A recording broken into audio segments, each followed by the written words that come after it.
Siddharth Shukla, Sushmita Sen, Remo D'Souza, Raju Srivastava.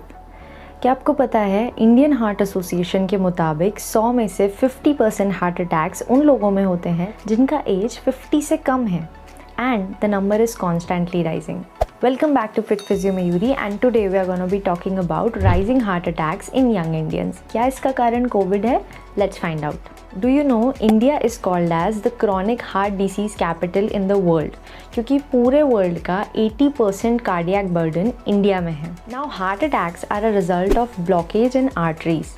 Cholesterol deposition के कारण arteries में प्लैक फॉर्मेशन होने लग जाता है एंड धीरे धीरे the level increases and slowly it reaches up to 60 to 70% and उसके बाद सिम्टम्स शो होते हैं। एंड सेम सिम्टम्स यंग लोगों में हो रहे हैं अंडर 40 एज ग्रुप में। बहुत बार ये सिम्टम्स मिसडाइग्नोज हो जाते हैं बिकॉज नोबडी कैन गेस कि इस एज में किसी को हार्ट अटैक हो सकता है।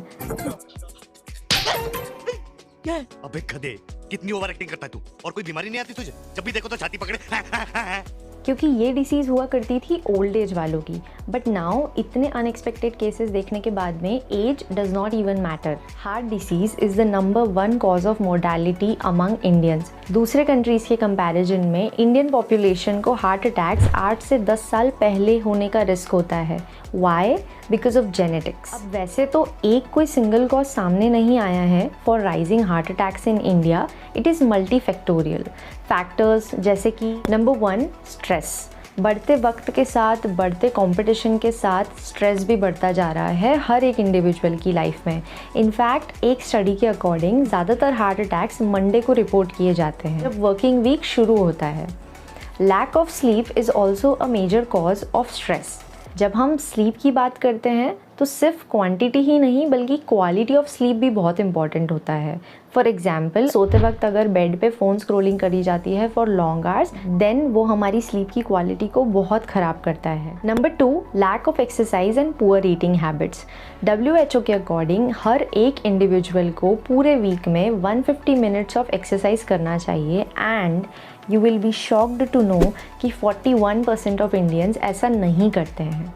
अगर हम बात करते हैं डाइट की तो एक प्रॉपर डाइट वो होती है जिसमें कार्ब्स का कंटेंट कम होता है और प्रोटीन का कंटेंट एडिक्वेट होता है क्योंकि इंडियन मील्स बेस्ड होती हैं सीरियल्स पे जिसमें व्हीट और राइस ज़्यादा होता है जिसमें प्रोटीन कंटेंट बहुत कम है। सेकेंडली, हम रिलाई करते हैं प्रोसेस्ड फूड्स पे। स्पेशली जो यंगस्टर्स हैं जो घर से दूर रहते हैं वो प्राइमरीली रिलाई करते हैं प्रोसेस्ड फूड्स पे और ये भी एक मेजर फैक्टर प्ले करता है हार्ट डिसीज़ की रिस्क इंक्रीज करने में। Number 3, smoking. Tobacco and alcohol consumption. सबसे बड़ा रिस्क फैक्टर होता है स्मोकिंग। जो भी केमिकल्स इनहेल किए जाते हैं स्मोकिंग में वो हार्ट में प्लैक फॉर्मेशन करते हैं और अल्टीमेटली हार्ट प्रॉब्लम। जैसे सिगरेट के बॉक्स पे लिखा होता है स्मोकिंग कॉजेस कैंसर या फिर smoking kills, let me tell you कि स्मोकिंग से कैंसर के पहले आपको हार्ट डिसीज ज़रूर हो जाएगा। So stop smoking. Number 4, covid. अभी हम जिंदा हैं।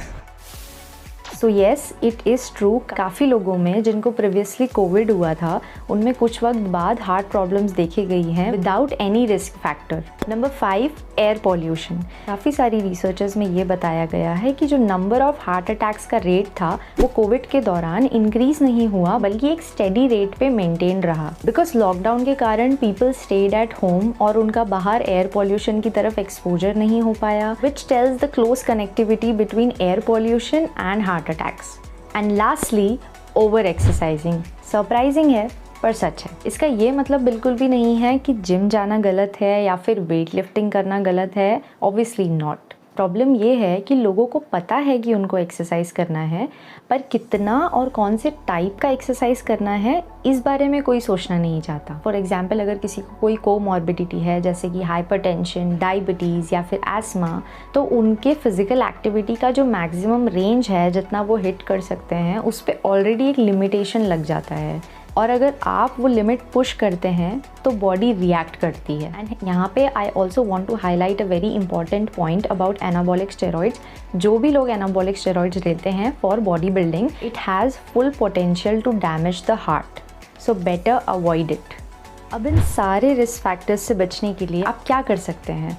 नंबर 1, एनुअल फिजिकल चेकअप्स जैसे कि कोलेस्ट्रॉल, हार्ट हेल्थ, प्रायरली कुछ डायग्नोज हो जाना बेटर होता है कुछ कॉम्प्लिकेट होने के बाद, because prevention is always better than cure. Number 2, exercise. It does reduces the risk of number of diseases and specifically cardiovascular exercise. उसको नाम ही दिया गया है cardio because it improves the heart health and it increases the cardiovascular endurance. Number 3, diet. There is no single magic diet for anyone.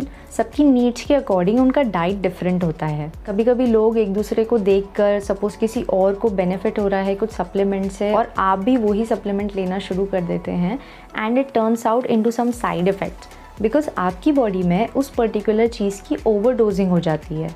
सबसे best तरीका है एक balance diet maintain करना जिसमें प्रोटीन का कंटेंट ज़्यादा हो एंड कार्ब्स का कंटेंट कम। नेक्स्ट, ऐसे भी लोग हैं जो रेगुलर एक्सरसाइज करते हैं, अच्छा डाइट लेते हैं, लेकिन उसके बाद भी उनमें हार्ट प्रॉब्लम्स रिपोर्ट किए जाते हैं या फिर उनको रिस्क रहता है हार्ट प्रॉब्लम्स का। क्यों?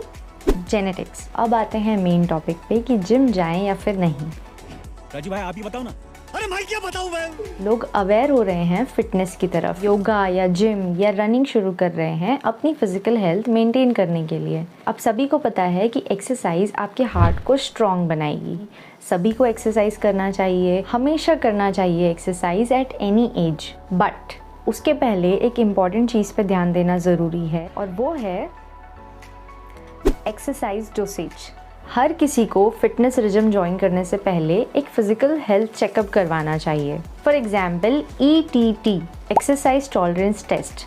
ये टेस्ट आपको आपके फिजियो भी करके दे सकते हैं सो दैट आप जान पाओ कि आपके हार्ट का हेल्थ क्या है, आपका हार्ट कितना स्ट्रेस, कितनी इंटेंसिटी की एक्सरसाइज को हैंडल कर सकता है। और ये एक स्टेप आपको बहुत बड़ी बड़ी प्रॉब्लम से बचा सकता है। पूरी दुनिया के लिए एक्सरसाइज करना बहुत बेनिफिशियल है, पर किस एज ग्रुप को कितना एक्सरसाइज करना चाहिए इसके बारे में ज़्यादा लोग नहीं सोचते हैं। बस सब लोग अपना मैक्सिमम लिमिट पुश कर रहे हैं विच इज़ रॉन्ग। तो कोशिश करिए कि आप हमेशा अपने ट्रेनर के अंडर ऑब्जर्वेशन वर्कआउट करें और एक सेफ वर्कआउट प्लान फॉलो करें। सेफ वर्कआउट का मतलब क्या है मैं बताती हूँ। हर इंसान का उसके एज के अकॉर्डिंग एक टारगेट हार्ट रेट होता है और आपको उस टारगेट हार्ट रेट की रेंज के अंदर हमेशा एक्सरसाइज का इंटेंसिटी रखना चाहिए। कभी भी उस रेंज के बियॉन्ड आपका हार्ट रेट नहीं जाना चाहिए। सो THR यानी कि टारगेट हार्ट रेट जानने के लिए हमें पहले पता होना चाहिए मैक्सिमम हार्ट रेट, जो कि कैलकुलेट किया जाता है 220 minus your age. So suppose my age is 26, so we will deduct 26 from 220 and we will get 194. So 194 is my maximum heart rate. अब ये मेरे हार्ट का 100% कैपेसिटी है। सपोज मुझे मॉडरेट इंटेंसिटी का वर्कआउट करना है। मॉडरेट इंटेंसिटी मतलब कि 70 to 80% of my maximum heart rate.